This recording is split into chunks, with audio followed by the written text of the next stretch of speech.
So, very good morning and a very warm welcome to all the beautiful aspirants. Hi, this is Shubham and I welcome you once again on our beautiful platform. आप सभी खूबसूरत लोगों का एक बार फिर से बहुत बहुत स्वागत है हमारे इस बेहतरीन से सेशन में. ठीक है. आज शाम को आपकी मंथली अप्रैल मंथ की रिवीजन सेशन जो है वो आने वाली है शाम को 6 बजे. तो इस चीज के लिए तैयार रहिएगा. पूरे मंथ में जितने भी न्यूज हमने डिस्कस किए थे उनको हम लोग एमसीक्यू फॉर्मेट में फटाफट से देखने की कोशिश करेंगे. Very good morning. ठीक है.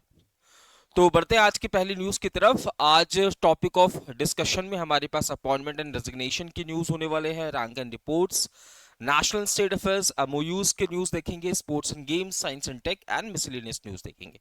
ठीक है. आइए तो बढ़ते हैं आज की पहली न्यूज की तरफ. द वेरी फर्स्ट न्यूज आप सभी के सामने है. अपॉइंटमेंट एंड रेजिग्नेशन से रिलेटेड क्या कह रहा है, ध्यान से देखते हैं. Who has been appointed as the PM of Canada? तो यहां पे देखिए क्या हुआ. कनाडा के अंदर फेडरल इलेक्शंस हुए. ठीक है. कनाडा के अंदर फेडरल इलेक्शंस हुए. ठीक है. और इन इलेक्शंस में आप देखोगे, इन इलेक्शंस के अंदर एस पीएम अपॉइंट किया गया है किसको भैया, तो मार्क कार्ने को अपॉइंट किया गया. किसको अपॉइंट किया गया है, मार्क कार्ने को अपॉइंट किया गया. इन्होंने रिप्लेस किसको किया है, तो इन्होंने रिप्लेस किया है जस्टिन ट्रूडो को, है ना. रिप्लेस किसको किया है, तो इन्होंने रिप्लेस किया है जस्टिन ट्रूडो को. तो जस्टिन ट्रूडो को रिप्लेस करके प्रधानमंत्री बन गए हैं कनाडा के कौन, तो मार्क कार्ने. ठीक है. ये कौन से पार्टी से बिलोंग करते हैं, याद रखना ये लिबरल पार्टी से बिलोंग करते हैं. कौन से पार्टी से, तो लिबरल पार्टी से ये बिलोंग करते हैं. कौन भैया, Mark Carney. And now he is going to replace, है ना, जस्टिन टूडू as the prime minister of Canada. Clear है. तो कनाडा के नए प्रधानमंत्री मार्क कार्ने. सिंपल सी न्यूज थी. आइए अगली बढ़ते हैं. ओटावा में इनका शपथ ग्रहण समारोह हुआ है. ठीक है. ओटावा के अंदर, जो कि कैपिटल सिटी होने वाली है कनाडा की. ठीक है.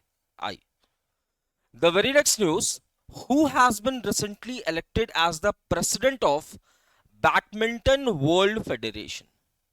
देखो, हर स्पोर्ट्स को ऑर्गेनाइज करने के लिए हमारे पास एक इंटरनेशनल बॉडी होती है. बोलो हाँ कि ना, होती है. जैसे अगर मुझे क्रिकेट ऑर्गेनाइज करना है ना, एशियन लेवल पे, तो हमारे पास एशियन क्रिकेट काउंसिल है. वहीं अगर इंटरनेशनल लेवल पे क्रिकेट को ऑर्गेनाइज करना है, क्रिकेट टूर्नामेंट्स को ऑर्गेनाइज करना है, तो हमारे पास आईसीसी होता है, इंटरनेशनल क्रिकेट काउंसिल.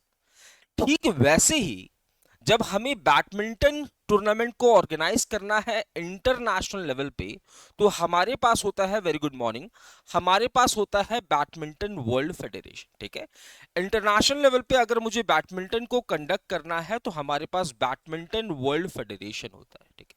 यानी कि बैडमिंटन वर्ल्ड फेडरेशन एक गवर्निंग बॉडी हो गई. बोलो हाँ भैया. बैडमिंटन वर्ल्ड फेडरेशन ये गवर्निंग बॉडी होगी जो कि सभी बैडमिंटन टूर्नामेंट्स को ऑर्गेनाइज करने का काम करेगी. क्लियर है बात.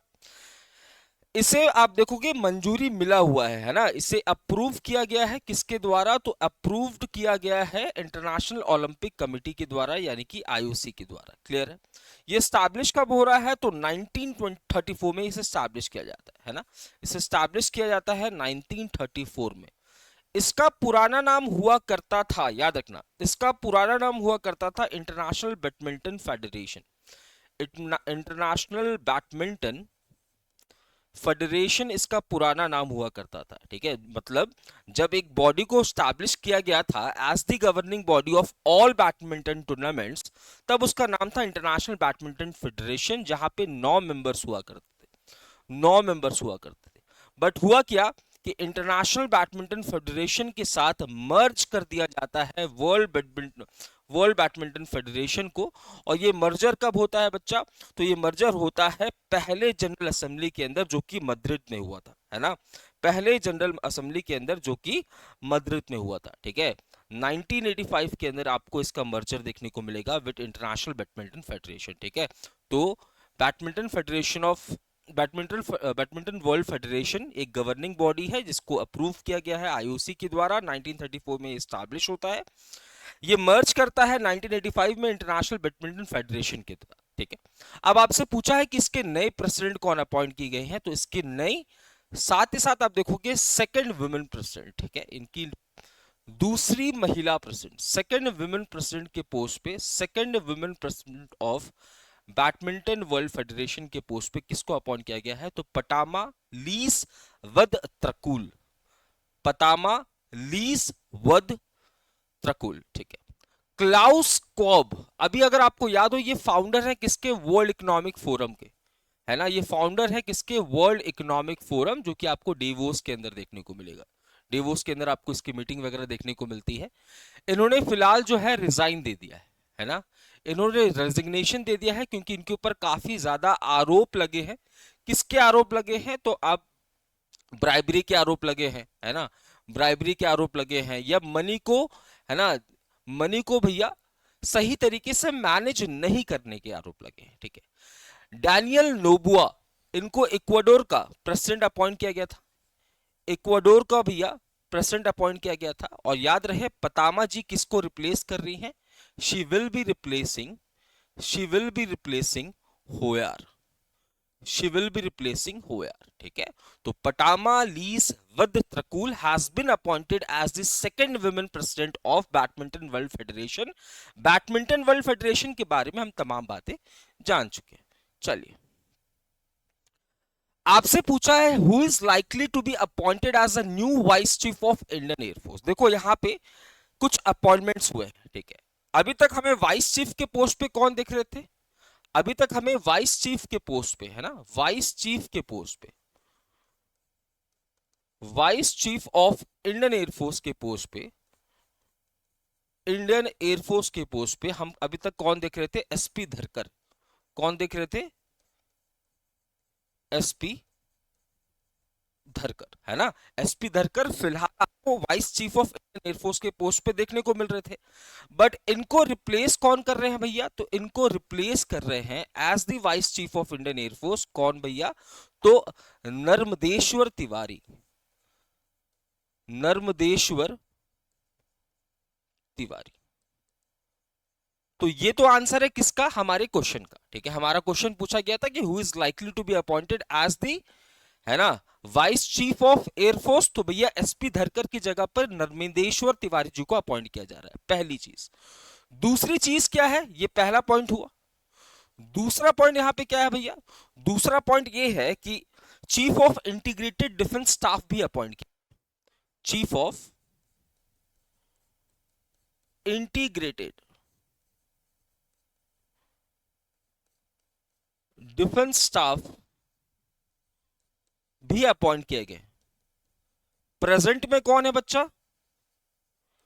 तो याद रखना chief of integrated defence staff JP Mathews है। कौन है? JP Mathew. और जेपी मैथ्यू की जगह पे किसको अपॉइंट किया जा रहा है? आशुतोष दीक्षित को। आशुतोष दीक्षित को। दूसरा अपॉइंटमेंट। तीसरा अपॉइंटमेंट आपको क्या देखने को मिल रहा है? तो तीसरा अपॉइंटमेंट देखने को मिल रहा है commander of, chief of northern command, है ना, नॉर्दर्न कमांड के कमांडर के रूप में इंडियन आर्मी का जो नॉर्दर्न कमांड है, जो कि लोकेटेड है उधमपुर के अंदर, इसके हेड के रूप में किसको अपॉइंट किया जा रहा है? प्रतीक शर्मा। किसको अपॉइंट किया जा रहा है? प्रतीक शर्मा। प्रतीक शर्मा साहब किसको रिप्लेस करेंगे, है ना? तो याद रखना सुचेंद्र कुमार को। किसको रिप्लेस कर रहे हैं? सुचेंद्र कुमार को। तो ये तीन अपॉइंटमेंट्स आपको याद में रखने हैं, तीन अपॉइंटमेंट्स आपको याद रखने हैं, ठीक है। प्रीवियस, ठीक है। तो यहां पे तीन अपॉइंटमेंट है। नर्मदेश्वर तिवारी जी को अपॉइंट किया जा रहा है vice chief of Indian air force. First में से इनका टेन्योर शुरू हो चुका है इन प्लेस ऑफ किसकी जगह? तो in place of SP Dharkar. इसके बाद chief of integrated defence staff, है ना, जेपी मैथ्यू की जगह पे Ashutosh Dixit. And Indian army की जो नॉर्दर्न कमांड है उसको लीड करेंगे, है ना, Prateek Sharma in place of Suchendra Kumar. आइए अगली न्यूज की तरफ बढ़ते हैं। अगला न्यूज पूछा है who has been appointed as a new country managing director of YouTube India. YouTube India के भारत के अंदर, है ना, यूट्यूब इंडिया को भारत के अंदर कौन मैनेज करेंगे? तो यहां पे गुंजन सोनी जी का अपॉइंटमेंट हो रहा है। तो Gunjan Soni has been appointed, महिला है ये, ठीक है, मैं आपको इनकी शक्ल दिखा देता हूं। ये गुंजन सोनी है, ये कंट्री मैनेजिंग डायरेक्टर है यूट्यूब की, कहां पे, भारत के अंदर। टी रविशंकर, अगर आपको याद हो दूसरी बार है ना, सेकंड टाइम इनके टेन्योर को 1 साल के लिए एक्सटेंड किया जा रहा है, 1 ईयर के लिए एक्सटेंड किया जा रहा है, 1 ईयर के लिए एक्सटेंड किया जा रहा है, ठीक है। अनंत अंबानी, इनको एग्जीक्यूटिव डायरेक्टर अपॉइंट किया गया है, किसका, रिलायंस इंडस्ट्रीज का।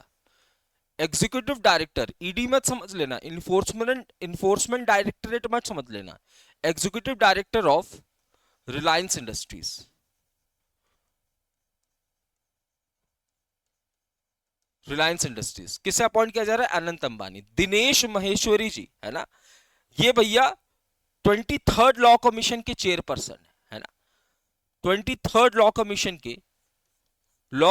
के चेयरपर्सन किसे अपॉइंट किया गया है, महेश्वरी जी को। तो Gunjan Soni has been appointed as the country managing director of YouTube in India. T Ravishankar, इनको सेकंड टाइम, इनके टेन्योर को सेकंड टाइम 1 साल से बढ़ाया गया है। अनंत अंबानी को एग्जीक्यूटिव डायरेक्टर रिलायंस इंडस्ट्रीज का, और यहां पे 23rd लॉ कमीशन के चेयरपर्सन के रूप में। Very very good, very good Harika. Next news आपके सामने है, रैंक्स एंड रिपोर्ट्स रिलेटेड। आपसे पूछा है कि which country tops the global military expenditure in 2024 according to a report by SIPRI. SIPRI क्या है भैया, तो सिप्री एक स्टॉकहोम बेस्ड, स्टॉकहोम कहां पे है, स्वीडन के अंदर। तो सिप्री एक स्टॉकहोम बेस्ड थिंक टैंक होने वाला है, हेडक्वार्टर का है स्टॉकहोम में ही है, ठीक है। इसका काम क्या है बच्चा, इसका काम है पीस को बढ़ावा देना, शांति को बढ़ावा देना। एक बात बताओ, पीस को बढ़ावा देने के 2 तरीके। पहला तरीका, आपके और किसी के बीच में लड़ाई हुआ, मैं उस लड़ाई को रुकवा दूं, ठीक है। या फिर हम ऐसा कर सकते हैं कि मैंने कितना आर्म्स इंपोर्ट किया, मैंने कितना आर्म्स एंड एम्युनिशन बेचा, मैं अपनी मिलिट्री पर कितना एक्सपेंडिचर खर्च कर रहा हूं, है ना, इसकी जानकारी भी रख लूं और लोगों को बता दूं, है ना। तो यहां पे देखिए, पीस को स्टैब्लिश करने का काम है एक थिंक टैंक का, जिसे हम सिप्री के नाम से जानते हैं, जो कि बेस्ड है स्वीडन के स्टॉकहोम शहर। अब इसके बहुत सारी रिपोर्ट्स आते हैं, जैसे एक इसका रिपोर्ट आता है न्यूक्लियर वॉरहेड से रिलेटेड, है ना, मतलब न्यूक्लियर वॉरहेड से रिलेटेड।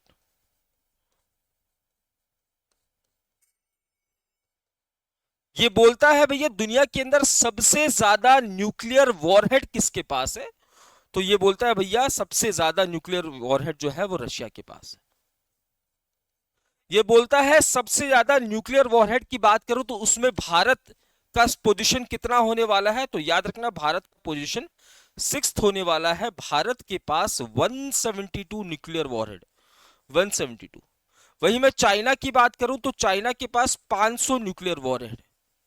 वहीं मैं पाकिस्तान की बात करूं तो पाकिस्तान के पास 170 न्यूक्लियर वॉरहेड, है ना। तो पहली बात तो ये न्यूक्लियर वॉरहेड से रिलेटेड डेटा दे देगा आपको। दूसरा ये डेटा देगा क्या, कौन सबसे ज्यादा आर्म्स इंपोर्ट कर रहा है, कौन सबसे ज्यादा आर्म्स एक्सपोर्ट कर रहा है। इंपोर्ट के मामले में अब तक यूक्रेन, भारत जो है वो टॉप पे था, है ना, सेकंड नंबर पे सऊदी अरेबिया था। बट अब इसकी रिपोर्ट ने बताया कि भैया इंपोर्ट के मामले में यूक्रेन टॉप पे है और इंडिया सेकंड नंबर पे है। तो इंडिया और यूक्रेन तो माल खरीद रहे हैं ना, तो बेच कौन रहा है, सबसे ज्यादा यूएसए खरीद रहा है। और याद रहे इंडिया सबसे ज्यादा रशिया से इंपोर्ट कर रहा है, सबसे ज्यादा रशिया से इंपोर्ट कर रहा है। ये डेटा भी कौन देगा, ये डेटा भी सिप्री देगा। और अब सिप्री ने एक डेटा दिया है कि भैया वो कौन सी देश है जो कि अपने मिलिट्री में सबसे ज्यादा पैसा खर्च कर रही है। तो इसमें भैया इंडिया की रैंकिंग हो जाएगी कौन सी, 5वीं, और यूएसए इसमें टॉप पे होने वाला है। यूएसए लगभग आप देखोगे 11 गुना खर्च कर रहा है, 11 टाइम्स खर्च कर रहा है, टाइम्स ऑफ इंडिया खर्च कर रहा है। यूएसए अपने मिलिट्री एक्सपेंडिचर में, है ना, मिलिट्री को मजबूत बनाने के लिए इंडिया से 11 गुना ज्यादा खर्च कर रहा है। आइए देखते हैं कौन कितना खर्च कर रहा है। तो यूएसए खर्च कर रहा है 997 बिलियन, मतलब 2024 में 997 बिलियन खर्च किया यूएसए ने अपने मिलिट्री को एक्सपैंड करने के लिए या बेहतरीन बनाने के लिए। वहीं इंडिया ने 86 बिलियन और वहीं पाकिस्तान ने 10.2 बिलियन खर्च किया है, और पाकिस्तान की रैंकिंग 29th होने वाली है Stockholm international peace of research institute. ठीक है, पीस एंड रिसर्च इंस्टीट्यूट। आइए अगली न्यूज की तरफ। अगला है नेशनल स्टेट अफेयर्स से रिलेटेड, आपसे पूछा है कि which edition of marine fishery census recently commence at the coastal state fishery meet. ध्यान से समझना, एक मीटिंग हुई है, एक मीटिंग हुई है जिस मीटिंग को ऑर्गेनाइज किया गया है दो मिनिस्ट्री के द्वारा। एक मीटिंग हुई जिस मीटिंग को ऑर्गेनाइज किया गया दो मिनिस्ट्री के द्वारा। एक मिनिस्ट्री हो जाएगी मिनिस्ट्री ऑफ पंचायती राज और एक हो जाएगी ministry of fishery and animal husbandry. ठीक है, तो दो मिनिस्ट्री ने एक मीटिंग को ऑर्गेनाइज किया है। मीटिंग का नाम क्या है? मीटिंग का नाम है coastal state fishery meet. Coastal state fishery meet 2025। अच्छा, इस मीटिंग में यह डिसाइड किया गया कि हम लोग क्या करेंगे, हम लोग फिशरी सेंसस करेंगे। क्या करेंगे? फिशरी सेंसस करेंगे। सेंसस को हम हिंदी में बोलते हैं जनगणना। इंडिया में लास्ट जनगणना जो है वो 2011 में हुआ था।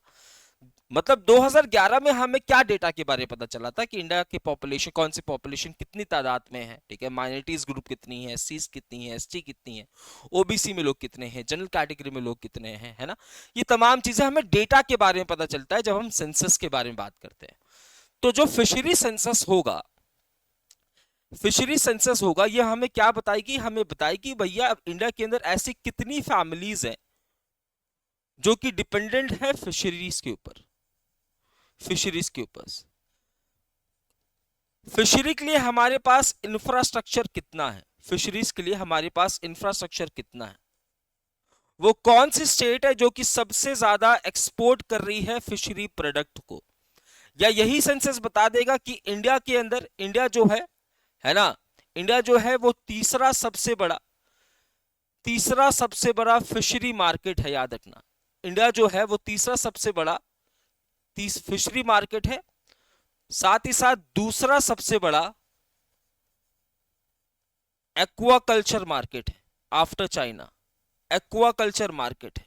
ठीक है, तो इस सेंसस से हमें पता चलता है कि कितनी फैमिलीज हैं जो कि फिशरीज पे डिपेंडेंट है, मछुआरे हैं, कितनी फैमिलीज है जिनके पास प्रॉपर इंफ्रास्ट्रक्चर है, प्रॉपर टेक्नोलॉजी है, इंडिया का रैंकिंग कितना होने वाला है। ठीक है, इंडिया की रैंकिंग भैया अलग अलग, जैसे इंडिया जो है वो तीसरी सबसे बड़ी प्रोड्यूसर है फिशरी की, है ना, तीसरी सबसे बड़ी प्रोड्यूसर है। एंड एक्वाकल्चर मार्केट की बात करूं तो दूसरी सबसे बड़ी प्रोड्यूसर है, सबसे बड़ी प्रोड्यूसर है। वही अगर मैं एक्सपोर्ट की बात करूं तो एक्सपोर्ट के मामले में हम लोग 4th पोजीशन पे है। एक्सपोर्ट के मामले में इंडिया में सबसे ज्यादा फिशिंग कहां पे किया जाता है? तो आंध्र प्रदेश के अंदर, है ना, आंध्र प्रदेश के अंदर, कर्नाटका के अंदर, कर्नाटका के अंदर, वेस्ट बंगाल के अंदर आपको देखने को मिलेगा सबसे ज्यादा फिशिंग। ठीक है, तो ये बातें डिसाइड की जाती हैं, ये बातें जो है इसकी डेटा जो है प्रेजेंट किया जाता है सेंसस के अंदर, ये सारी डेटा। ठीक, अब पूछा है कौन सा सेंसस जो है रिसेंटली शुरुआत हो रहा है? तो पांचवा सेंसस शुरुआत हो रहा है। इस सेंसस की शुरुआत 28 अप्रैल से हो चुकी है और ये दिसंबर 2025 तक चलने वाला है।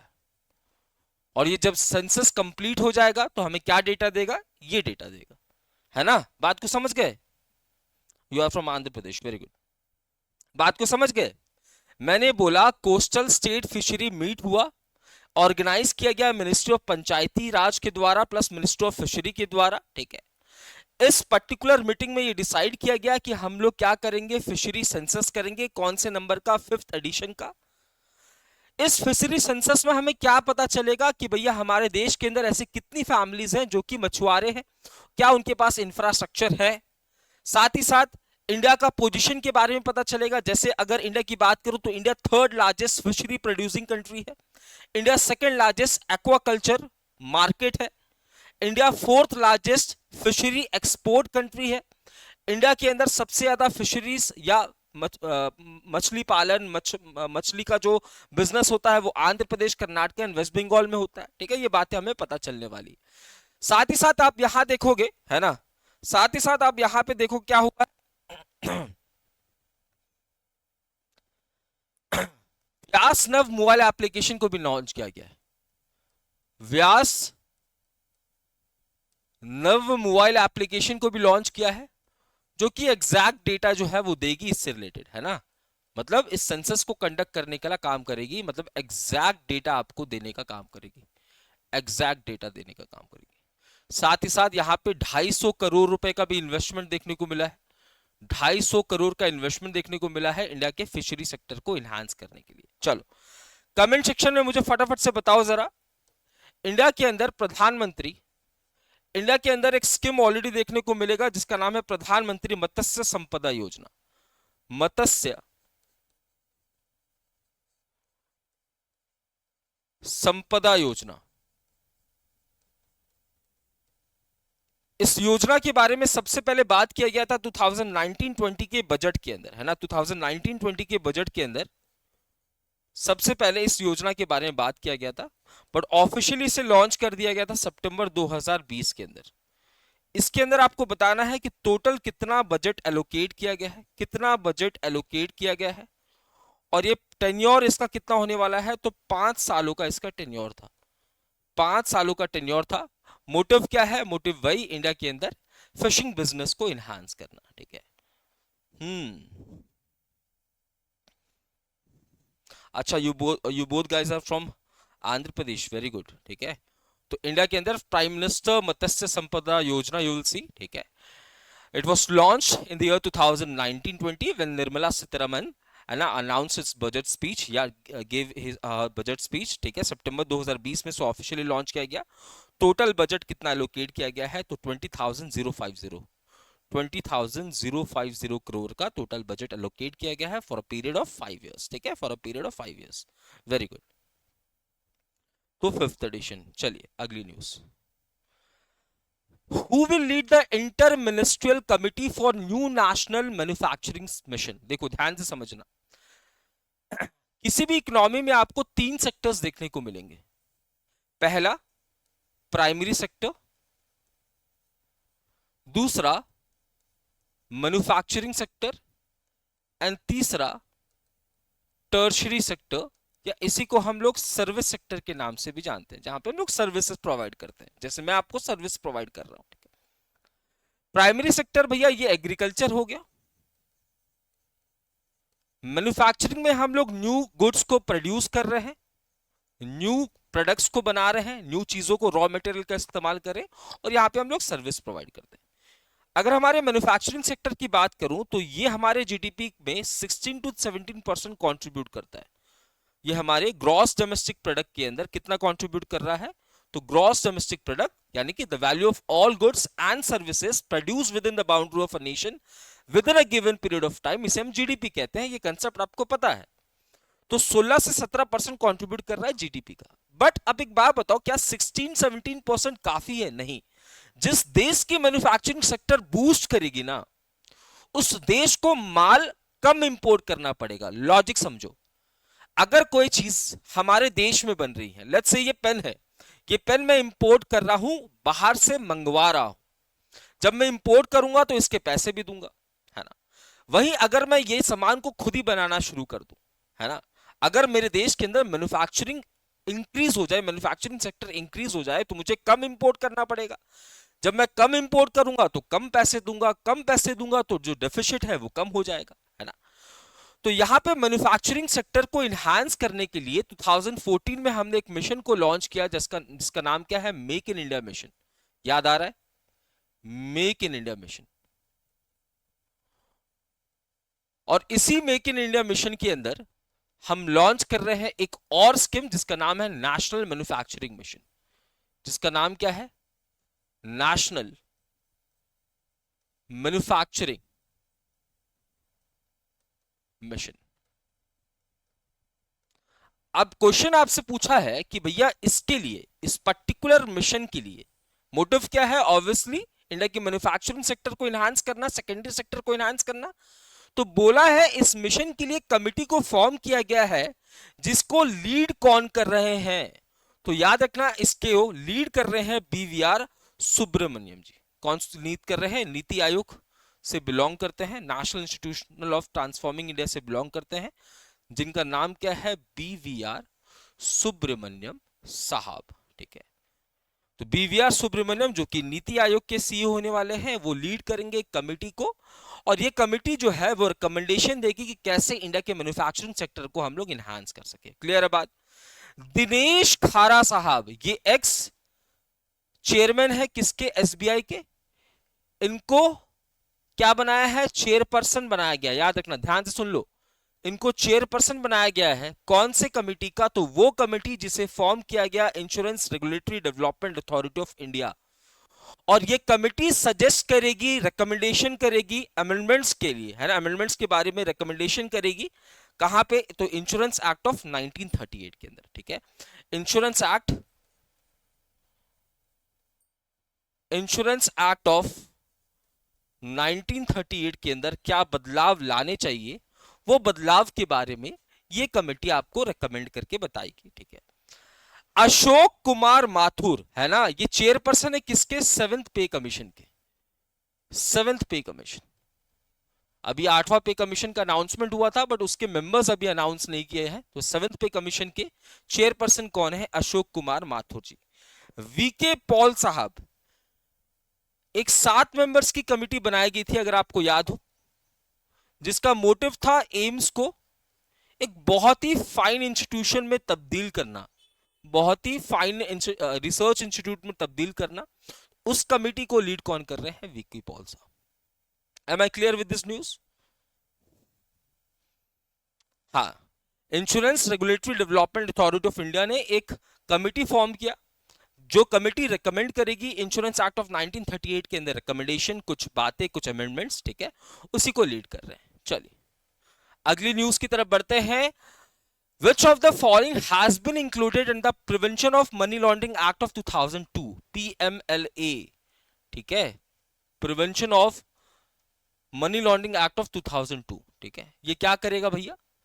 ये वही मनी लॉन्ड्रिंग के केसेस वगैरह को देखने का काम करेगा। ठीक है, मनी लॉन्ड्रिंग के केसेस वगैरह को काम, मनी लॉन्ड्रिंग के केसेस वगैरह को देखने का काम करेगा। ठीक है, अब इसके अंदर एक आर्टिकल देखने को मिलेगा, आर्टिकल 66। आर्टिकल 66, इसी आर्टिकल 66 के अंदर जो I4C है, I4C है ना, इसको शामिल किया गया है।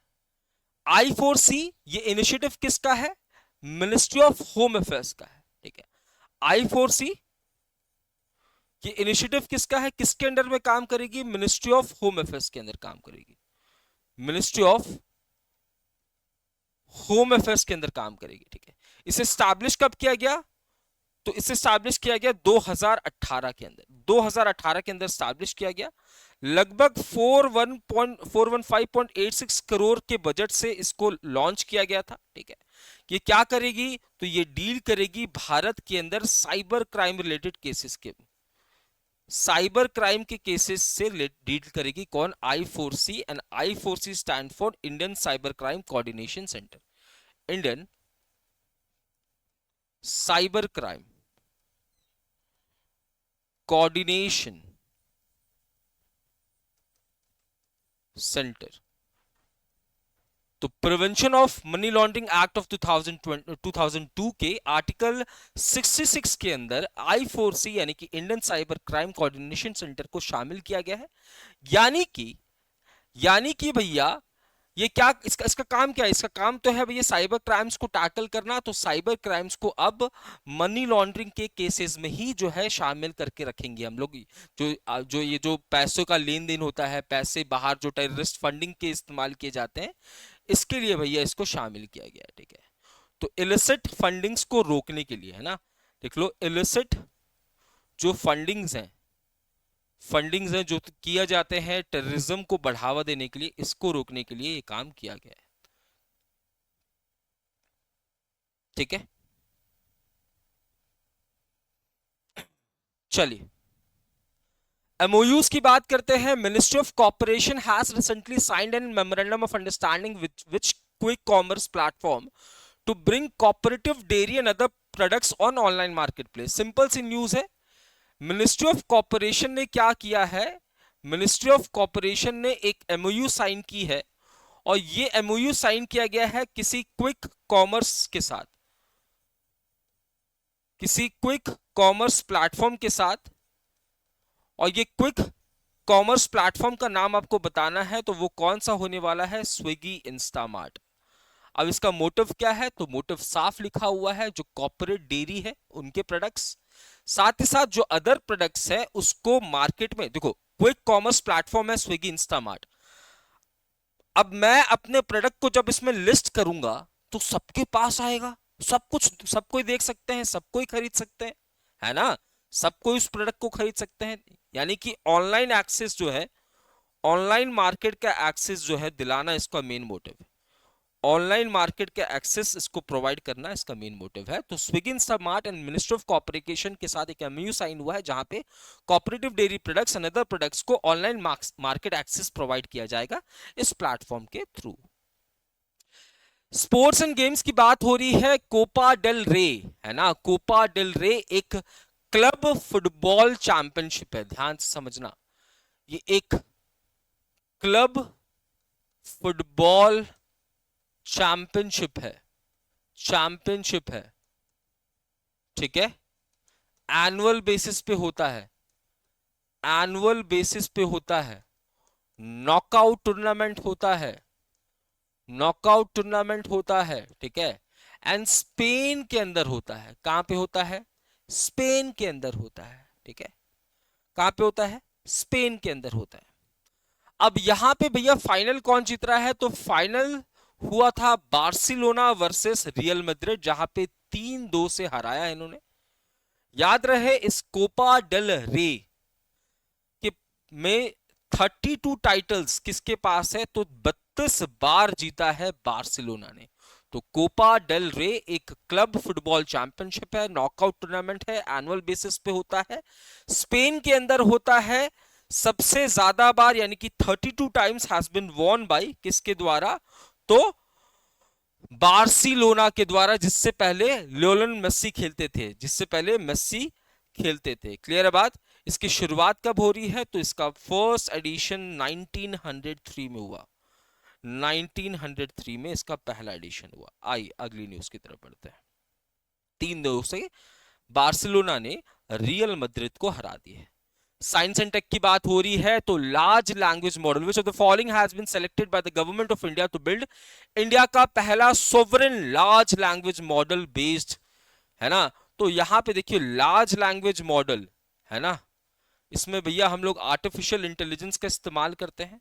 एग्जाम्पल के तौर पे आपने सुना होगा चैट जीपीटी के बारे में, आपने ग्रुक के बारे में सुना होगा, आपने चैट जीपीटी 4 के बारे में सुना होगा, चैट जीपीटी 4o के बारे में सुना होगा, है ना। आपने डीप सीक के बारे में सुना होगा, है ना। तो ये सारे क्या है? लार्ज लैंग्वेज मॉडल्स हैं, जिसमें आर्टिफिशियल इंटेलिजेंस का इस्तेमाल किया जाता है। इसकी मदद से आप देखोगे, आपको ट्रांसलेट करना है कुछ, ये सॉल्यूशन है। इमेज क्रिएट करना है, ये सॉल्यूशन है, ठीक है। ये बोल के बताएगा, लिख के बताएगा सारी इंफॉर्मेशन, ठीक है। ये वीडियोस भी आजकल जनरेट कर दे रहा है, वीडियोस जनरेट कर दे रहा है। आपको कोई स्क्रिप्ट लिखना है तो स्क्रिप्ट लिखवा लीजिए, ऐसे लिखना है ऐसे वो तमाम चीजें। अभी गूगल ने बोला कि 30% जो कोडिंग के काम हो रहे हैं गूगल के अंदर, वो आर्टिफिशियल इंटेलिजेंस की मदद से हो रहे हैं, ठीक है। तो यहां पे आप याद रखना है सर्वम एआई, ठीक है। ये बेंगलुरु बेस्ड एक स्टार्टअप है, आर्टिफिशियल इंटेलिजेंस की स्टार्टअप है, जो कि भारत का पहला sovereign sovereign large language model को क्रिएट करने वाला है, जो ये तमाम काम करने वाला है। वेरी वेरी गुड, ठीक है। सौदागर जिलन, तुम्हारे आंसर्स क्यों नहीं आ रहे भाई? हाँ जी, आंसर्स दो। कोई बात नहीं, धीरे धीरे बच्चे भी बढ़ जाएंगे, धीरे धीरे बहुत सारे लोग भी जुड़ जाएंगे हमसे, है ना। आप लोग मेहनत करते रहो। चलो, पंडित चतुरलाल, पंडित चतुरलाल, है ना, ये वो व्यक्ति है, ठीक है, उदयपुर में इनका जन्म होता है, उदयपुर में इनका बर्थ होता है भैया, ठीक है, उदयपुर में 1925 16 अप्रैल को इनका जन्म होता है, ठीक है, एंड 1945 में 1965 में इनका डेथ हो जाता है। अब इंडिया इंडिया के अंदर ये कौन है भैया, तबला प्लेयर है, याद रखना तबला प्लेयर है।